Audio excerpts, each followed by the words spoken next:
Welcome back to the Hades 32 Heat series, where we're clearing Hades at 32 Heat with every weapon, every aspect, and a few fun challenge runs, and I screwed up. I did a couple of runs. I did 3 runs, and I didn't realize it until I checked the footage after. My microphone was not working the entire time. I've checked OBS now, my microphone is working, so I still have the recordings, and these runs were actually really good, but they were really difficult to kind of pull off because they had some strict requirements. So here's what we're going to do. I am going to watch over the recording, and I'm going to give commentary this time because these runs were actually really difficult to pull off, and I want to make sure that the footage that I got for them is still good. So for this video and the next video, it's going to be commentary over the run as opposed to an actual live reaction of the run. But for this, let's get started. So, this is where I do my intro. Welcome to the Hades 32 Heat series, doing Hades 32 Heat with every weapon, every aspect, a few fun challenge runs. Today we are going to be doing a fist build. The build that I ended up doing with this run is a Talos Fist build. So the Talos Fist is kind of interesting. It gives you a magnetic cutter on your special. What that cutter does is when you use your special, you pull your target towards you, and as you do that, a little purple light will appear above their head. And let's just see here, so we're going to switch to Talos. Yeah, so that purple light appears above your head, and as that's going on, they will take 50% bonus attack and cast damage. This makes Talos very effective for close-range cast builds. And there's a few different kind of builds you can do. One of them is actually with Aphrodite here, Crush Shot. Crush Shot's a very high-powered cast, but it's got very short range. That's the problem with Crush Shot, really, is that's its main downside. But that works really well with Parting Shot. So what you can actually do is you pull them in, get behind them, and then hit them with Crush Shot from behind. You get the bonus backstab at Parting Shot. And it's actually a very effective build. But that's not the build that we're going to be doing this time. This time we actually did something. We are going to be using one of the less useful duo boons in the game. It is an Ares duo boon. It is Curse of Drowning. Curse of Drowning is one of the less useful duo boons in the game. It's not totally useless. It's just, it takes a long-range cast that knocks foes away and makes it a short-range cast that knocks foes away. And that's kind of counterintuitive. It kind of makes the whole cast, in some ways, very pointless, but it's actually quite useful. Even Curse of Longing and even Vengeful Mood have, unique applications that I want to showcase a run that uses those. But Curse of Drowning is very, very specific. There's only a few things you can really do with it. I actually was trying to think for a long time of what kind of build we could use, and I went with Talos Fist, because it was the only way I could really find to make it applicable.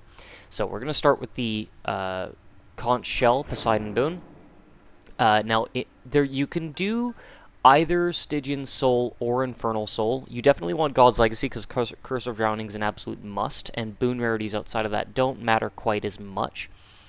So we'll definitely do God's Legacy instead of God's Pride.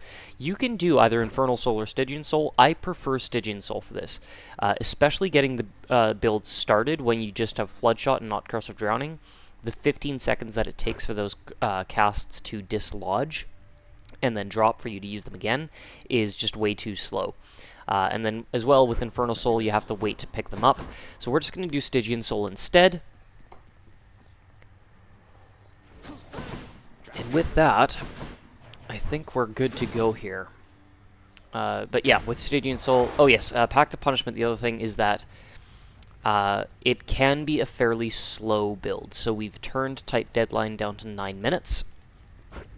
And Damage Control we've turned all the way up, because the Magnetic Cutter, actually the pull will remove one of the shields, and then the uppercut that follows will remove the second one. And if you pull them into an obstacle, that can remove a shield as well. So Damage Control is not really a threat, but this can be a slow build, so Tight Deadline's at 9 minutes. And with that, we will start our attempt. Do your worst, Father. This commentary thing is going to kill me here, but we're going to give this the best shot we can. I really didn't want to throw this run away, so this is what we're doing. Okay, so we got an epic rarity flood shot right off the bat. That is excellent, and we have chaos as well being offered, so we're going to make use of chaos here.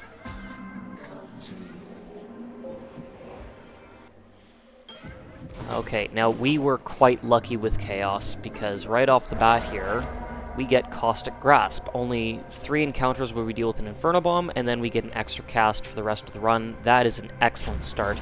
Bonus casts are absolutely vital if you're doing Stygian Soul, which we're doing with this build. I'm realizing I'm probably going to lose some quality from the video for this, but we'll just have to make do with that.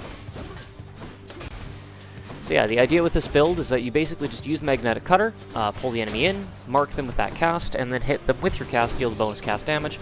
Until you get Curse of Drowning, though, you might as well make use of bonus attacks as well.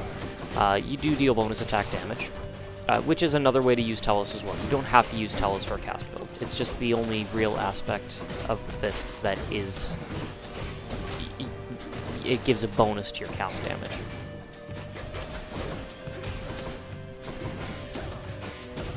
It is a little bit slow and dangerous to start, because the thing about the...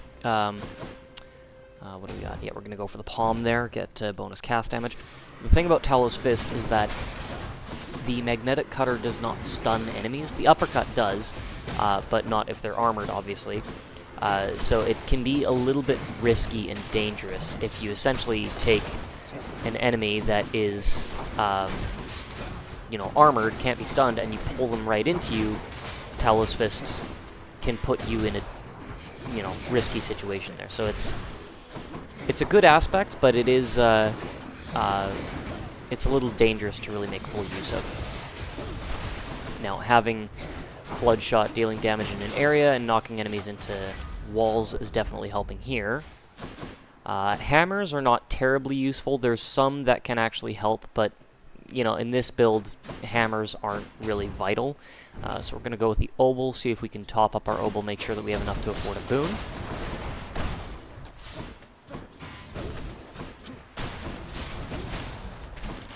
So there we go. Yeah, dealing with these guys, no problem.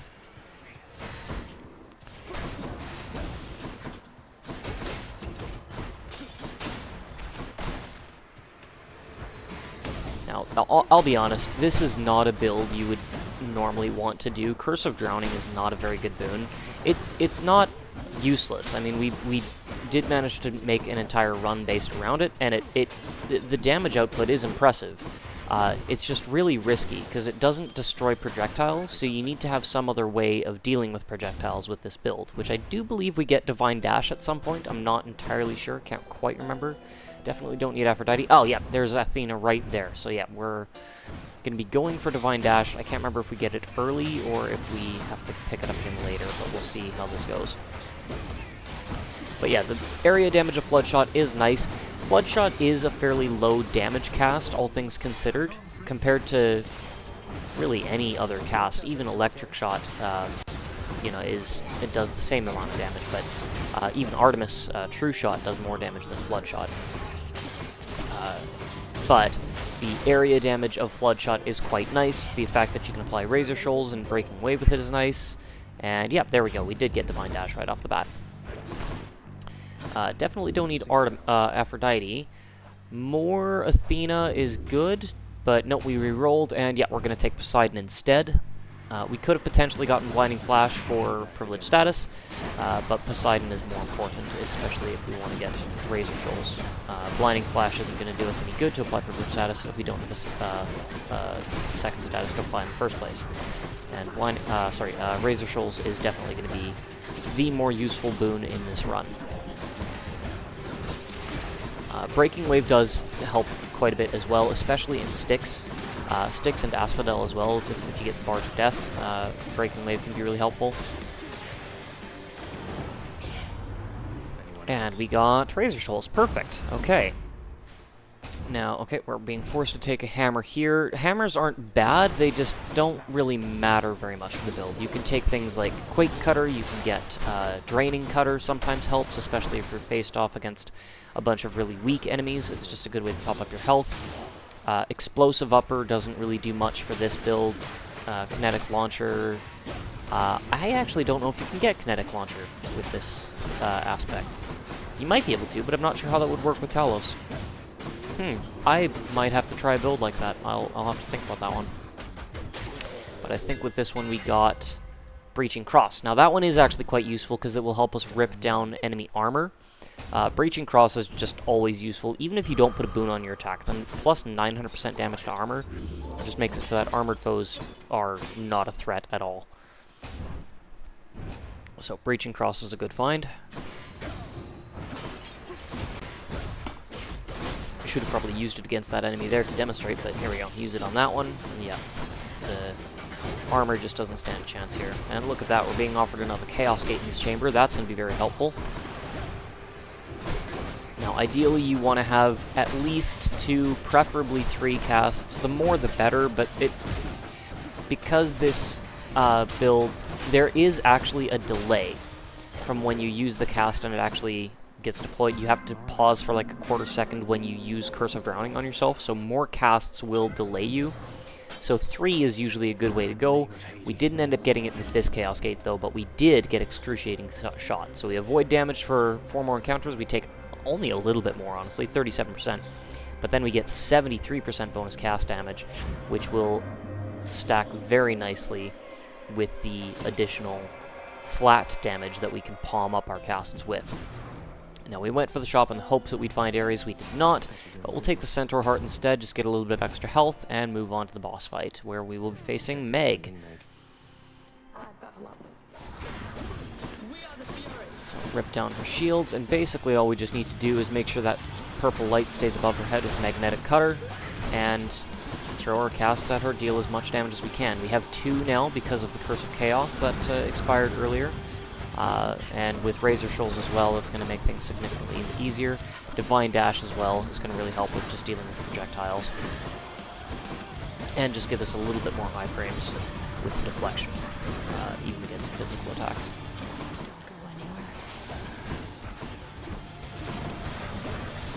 Now, I'm realizing that the sound quality may not be great because I'm not recording the run. I did try to adjust my audio settings to make sure that it was okay, but we'll see how it goes.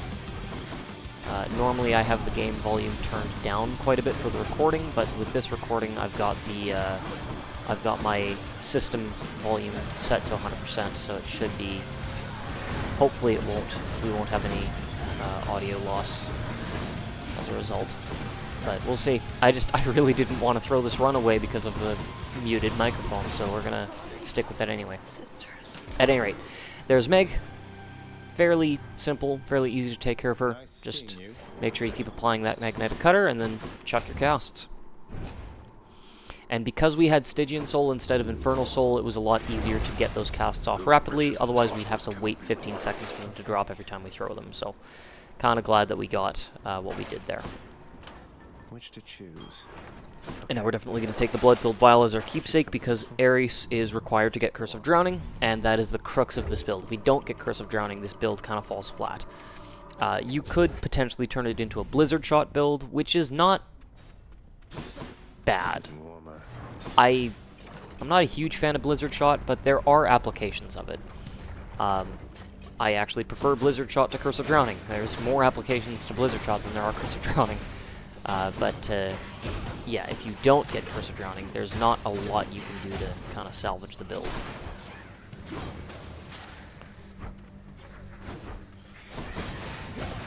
Now, one of the things that we didn't actually go for, I'm realizing, is I don't think we went for Mirage Shot with this build, which does help, but it's not massive. But I kind of wish we could have gone for that, actually. That would have been a lot of fun. I honestly didn't even think about that until right now. I'm pretty sure at no point throughout this run did we go for Mirage Shot, but you really don't need it. The damage of Curse of Drowning is actually pretty good without it. Okay, so we're definitely going to go for Hermes. There's a lot that we could get from Hermes that would be useful. We can get Auto Reload, which will make our casts recharge faster. And if you get Auto Reload or the Lambent Plume, you then have the prerequisites for Bad News, which deals increased damage it deals increased cast damage against foes that do not have casts lodged into them. But because Curse of Drowning does not lodge casts, it's actually... you'll just get that damage bonus all the time. And anytime we get Thanatos' Nice, we just get a great little time save with him, because he stops the timers. Got to hold on. Plus a free Centaur Heart if we can outpace him is always fun. And yeah, we're doing just fine here. Thanatos really doesn't stand much of a chance.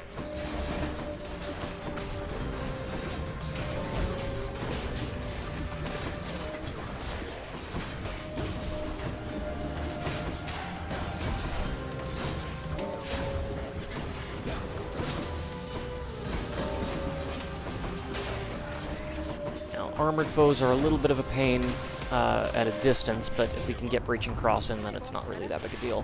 And we did not get auto-reload this time. I believe we take... what are we taking here? Quick Recovery, I think, is the thing that's the most useful. Yeah, so we're going to take that. Got the Centaur Heart.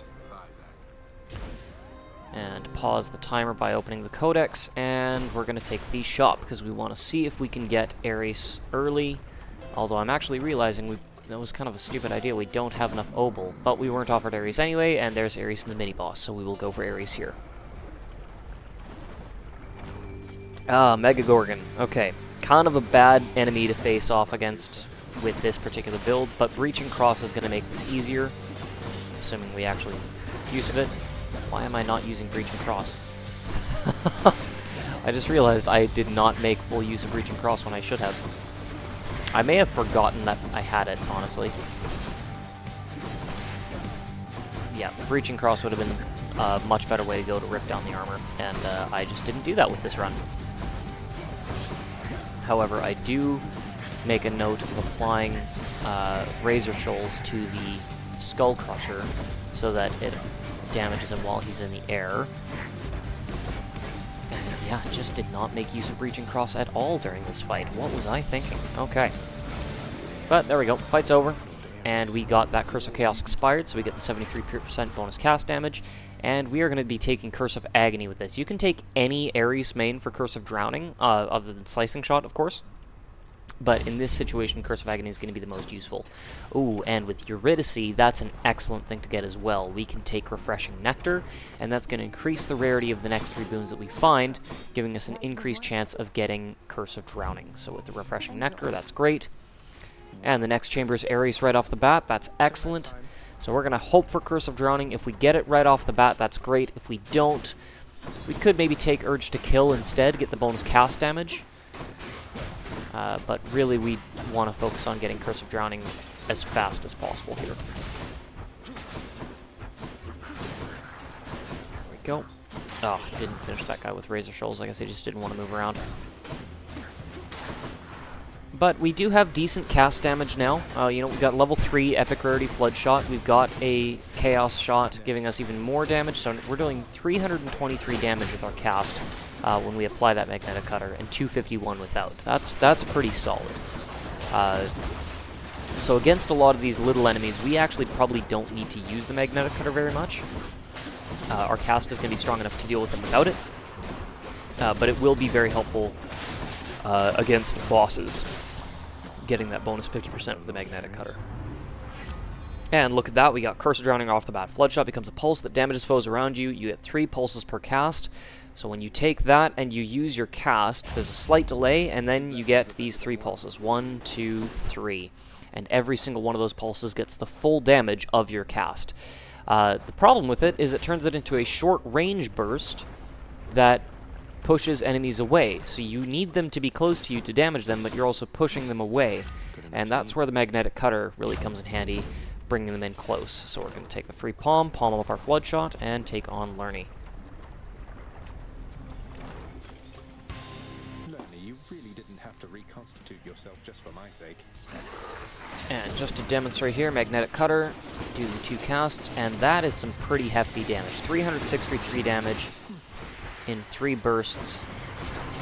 And you can do this in a couple different ways. You can kind of, you know, just use your attack to rip down their armor, deal a Doom status so that it applies a second status and you get Privilege status. We are, I think, going to want to go for Blinding Flash eventually so that we don't have to inflict Doom. just because Blinding Flash does last a lot longer than our Doom effects. But yeah, that's a fairly powerful damage burst with Curse of Drowning. Mirage Shot would have been really nice to get with this as well, but and it does deal area damage still as well, so if you can get enemies around you in a crowd, it's not terrible. It's just really not the most effective boon. But if you can get the build going, it is actually a lot of fun. It's just not one that I would ever really recommend doing. There are much, much, much stronger builds you can do with Talos, or pretty much any cast build, to be honest. But it is definitely effective. So there's learning, and moving on to Elysium. And the fact that we got Curse of Drowning this early is very helpful.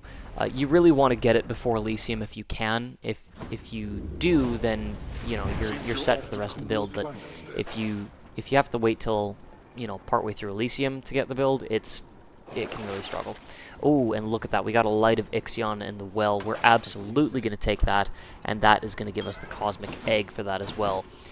We could have potentially taken the Lambent Plume to try to get Bad News, but auto-reload would honestly be just as helpful as Bad News, so there's no need for that. Instead, we'll take the Cosmic Egg and just really focus on that Chaos Gate, and it doesn't even really matter what the other chambers are offering.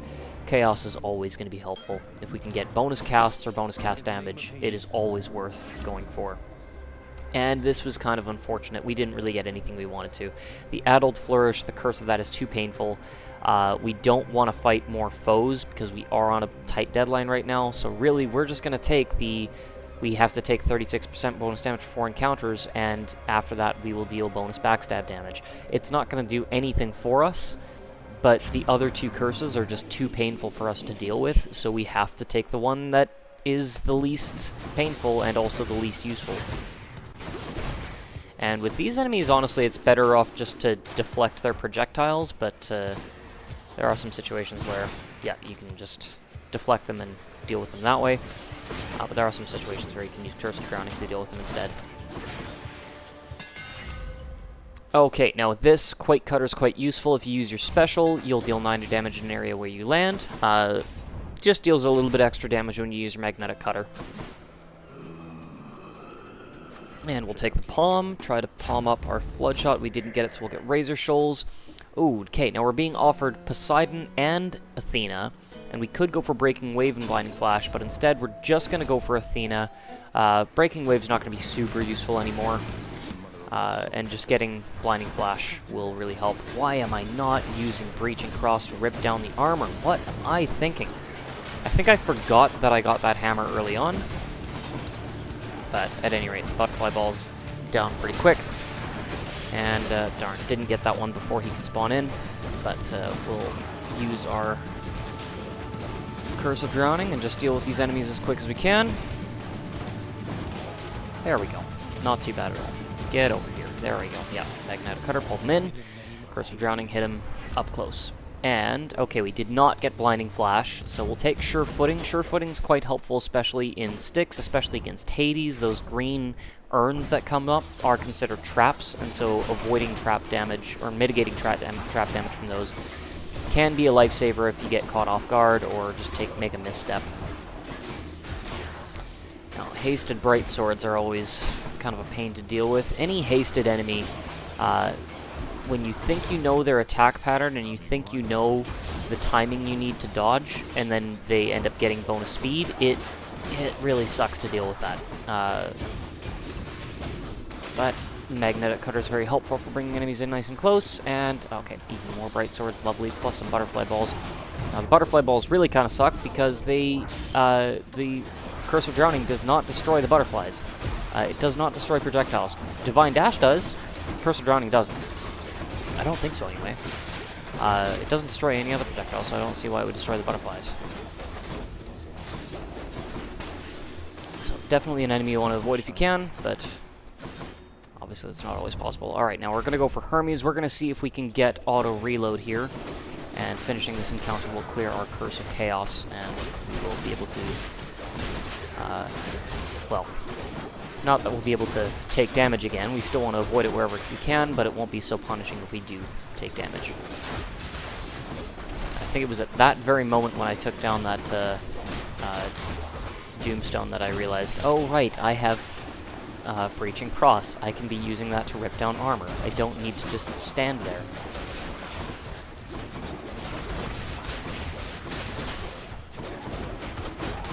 There we go, yep.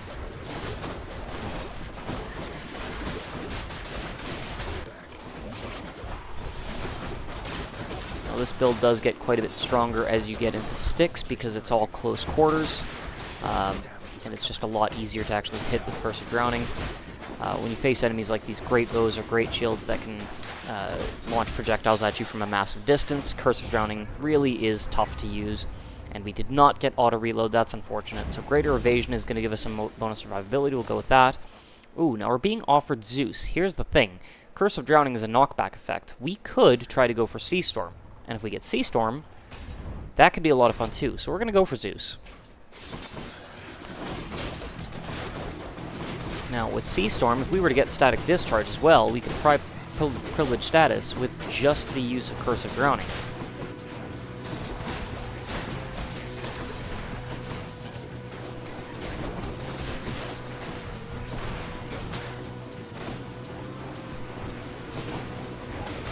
Now, probably one of the harder parts about this Curse of Drowning build is that you do have to stop to reload your casts every 3 bursts, or every 3 seconds, I should say, because it is not like the aspect of Hera or Beowulf where you can just kind of load them in by pressing the button and you could be, you know, in the middle of a dash while you do that. It's, no, you have to stop, pause for a second, load the 2 casts in, and then hope that does what you need. Okay, now we got Thunder Flourish, that's good. That's going to open the door to Sea Storm. We are absolutely going to take the Troclus, and we're going to get our Death Defiance back with Kiss of Styx Premium. And, oh, look at that. We're being offered a free Zeus boon, so let's go for it. Let's see what we get offered. I don't know if... Olympus, I accept this message. No, we did not get Sea Storm right away, but we do get Static Discharge, so we'll take that. And then if we do get Sea Storm offered in Styx, we will be able to apply two statuses with our cast. So getting close, apply those statuses. Now we have all our Death Defiances back, but we're quite low on health, so at this point I would consider calling down Sisyphus. There we go, yep. That's going to give us some healing. It's also going to drop some debris that Asterius can crash into, just like that. Sisyphus is always quite helpful for this particular fight. Ooh, okay. I don't know what happened there. I got stuck against Theseus or something. But oh, just one stray shot is all it took to take down last for health there. But that's okay, I think.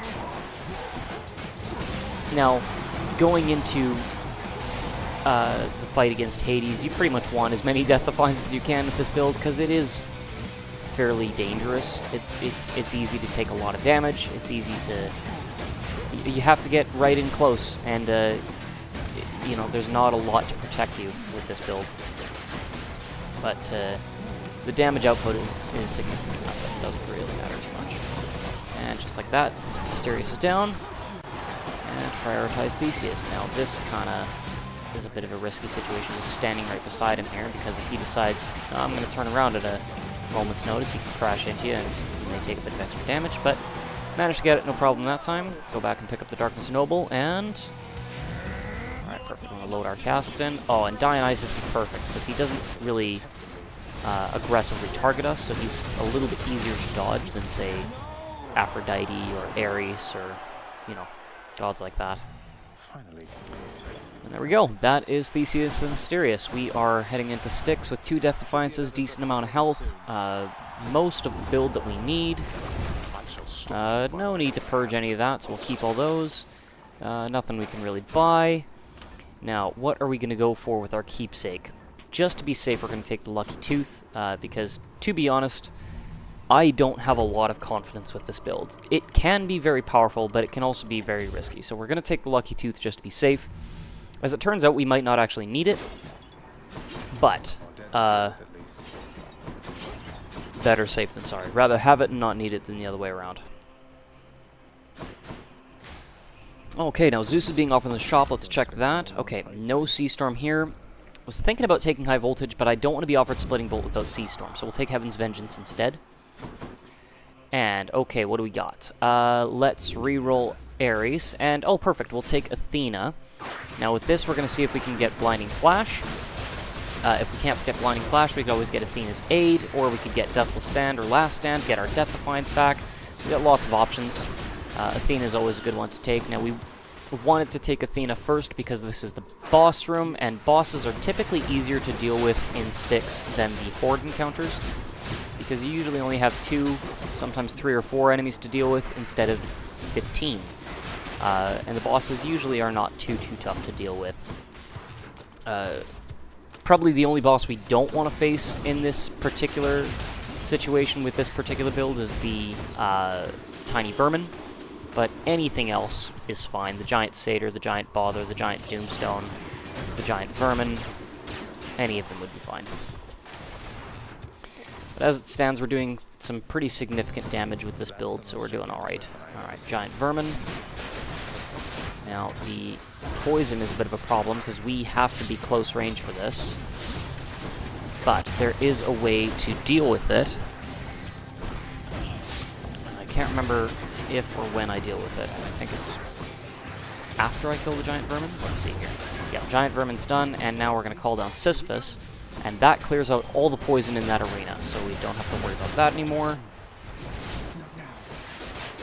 Giant Doomstone's pretty easy to deal with, and pull you in, and blow you away. Good. And with Athena, we got Blinding Flash, we also got Last Stand. I can't actually remember what we prioritized. We did take Last Stand. Now, Blinding Flash might have actually been the better choice for the privileged status, but I understand taking Last Stand as well, because there's other ways we can apply privileged status. There's not a lot of other ways we can get Death Defiances back, and considering how squishy this build can be, going in with 4 Death Defiances is sometimes the better way to go.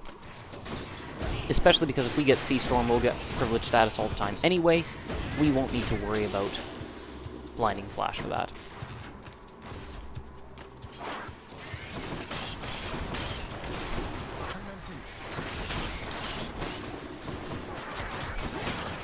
As we make our way through Styx here, there's really not much else we would need with this build. And, oh, perfect. Early Satyr Sack, that is about as good as it gets. And we do get Sea Storm right there. So with Sea Storm now, we've got that knockback effect from Curse of Drowning. That will cause Lightning Bolts to apply. Those Lightning Bolts will apply Static Discharge, and our knockback will apply Razor Shoals. That'll give us Privileged Status every time we use our cast. We don't even need Blinding Flash. And this is about the best situation we could be going into the fight with Hades with. We have full health. We've got quite a bit of health, 245. We've got 4 Death Defiances, if you count the Lucky Tooth. We have Curse of Drowning, we have Sea Storm, we have Razor Shoals, we have Static Discharge. The only thing we could probably want with this build is maybe some Hermes boons instead of the ones that we got. But you know what? Greater Evasion is not a bad thing to have. So, the main thing to do with this is just try to avoid his projectiles and protect, like, time your dodges as best you can against Hades. Get that Draining Cutter on him, and get as close as you can with your Curse of Drowning.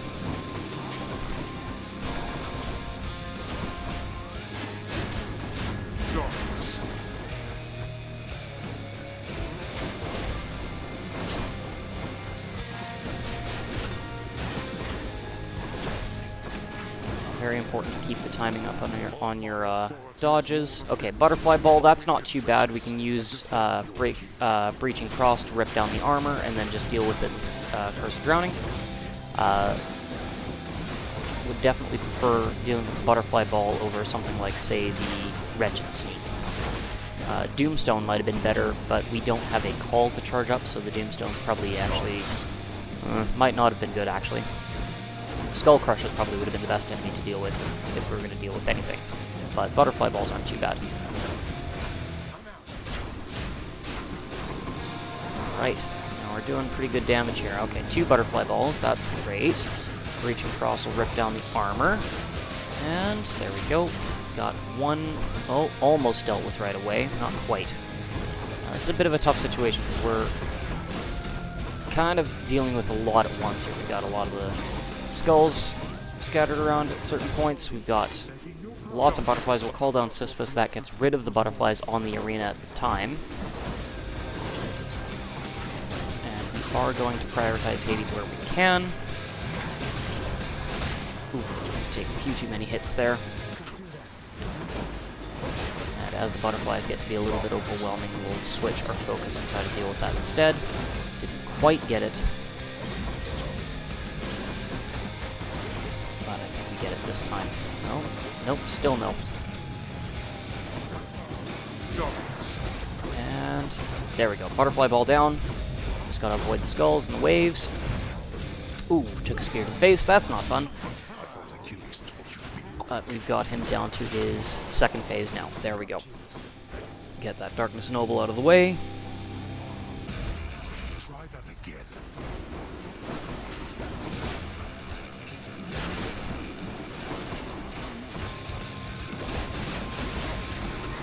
Phew. Okay, there we go. Okay, so it's a good thing we had sure footing there. Those urns only deal 3 damage to us now instead of 30. That makes a huge difference. It's still something you want to avoid. You don't want to get stuck, but the fact that the traps don't deal much damage anymore is kind of a huge deal, honestly. Okay, perfectly standing still. We can just pummel away at him. Make sure we get our casts loaded in as soon as they recharge. And Cerberus completely misses us. That's excellent.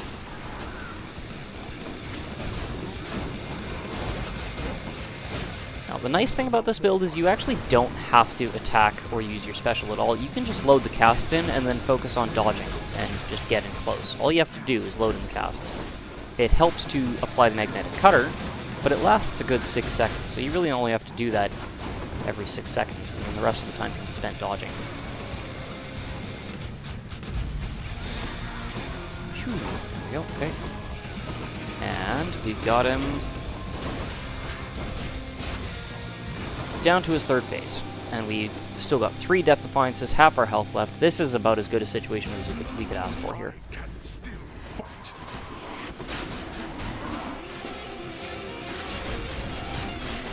As much as possible, just pummel away at him.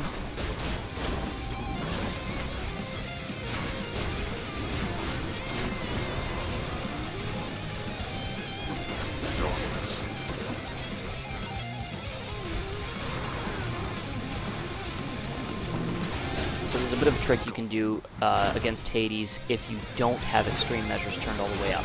If you have extreme measures set to 4, then Hades changes some of his attack patterns, and that Inferno attack that he does, where he fires the fire beams at you, at extreme measures gets a wave that actually fires around him that will knock you back. But if you don't have extreme measures on, that Inferno attack does not include the wave, which means you can get in right up close to him. And interestingly enough, the damage from Inferno only hits at a certain distance, so you can avoid damage just by hugging your dad. And there we go. Curse of Drowning actually pulled off a build with that. I shall keep coming back. The same as you. You're quite strong.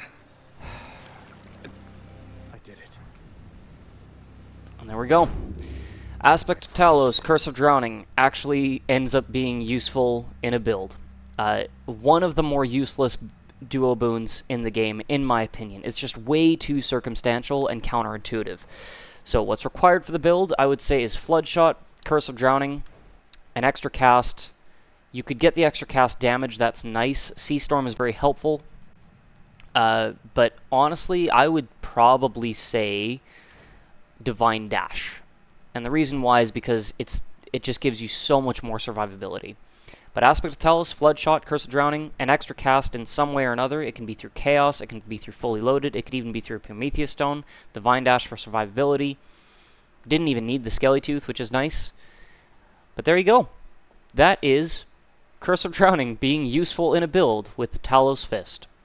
I may do another Talos Fist build with Parting Shot and Crush Shot, but for now, this is going to be my Talos run. So, yeah, I would not recommend doing this build. It's not good. It's fun. It's not very good. But it works, you know. It is absolutely possible to clear 32 heat with this aspect and with this boon. So now, yeah, I apologize for screwing up the audio. I don't know what happened, but I recorded 3 videos in a row with my microphone muted. So for this run and the next video, it is just going to be commentary because I really don't want to get rid of those runs. They were so good. And this is a very tough run to do, so I really didn't want to have to attempt this again with the live recording. So commentary for this time around. Next time is going to be a Zagreus Spear build. We're going to be doing commentary over that one as well. But then we will be back to our regular runs. Yeah, just I guess I get better double check my audio settings more thoroughly when I actually upload a recording. So that'll do it for this episode, and I will catch you next time.